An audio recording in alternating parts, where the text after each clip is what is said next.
આમ તો ગાંધીના ગુજરાતમાં દારૂબંધીના બણગા સરકાર ફૂંકી રહેશે, પરંતુ રોજે રોજ પોલીસ લાખો રૂપિયાનો દારૂ ઝડપી રહેશે.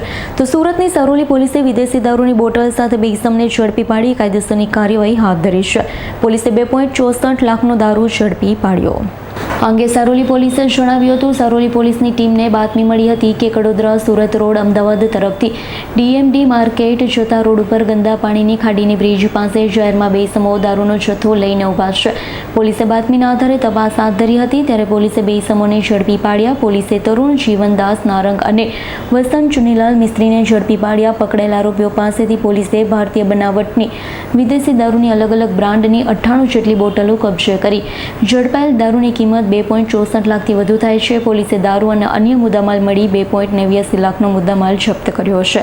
પોલીસે બંનેની ધરપકડ કરી દારૂનો જથ્થો કબજે લઈ આરોપીઓ દારૂનો જથ્થો ક્યાંથી લાવ્યા હતા, કોને આપવાના હતા તે દિશામાં તપાસ હાથ ધરી છે. અત્રે ઉલ્લેખનીય છે કે પકડાયેલ આરોપી તરુણ ગુનાહિત ઇતિહાસ ધરાવે છે. તરુણ જીવનદાસ નારંગ વિરુદ્ધ સુરતના ખટોદરા પોલીસ મથકમાં 1 અને વેસુ પોલીસ મથકમાં 2 ગુન્હા નોંધાયેલા છે, જ્યારે આરોપી વસંત મિસ્ત્રી વિરુદ્ધ સુરતના સરોલી પોલીસ મથકમાં ગુનો નોંધાયેલો હતો. હાલ પોલીસ આ મામલે વધુ તપાસ હાથ ધરી છે. Bureau report S9 news Surat. અમારી તમામ માહિતીથી અપડેટ રહેવા માટે જોડાયેલા રહો S9 ન્યૂઝ સાથે.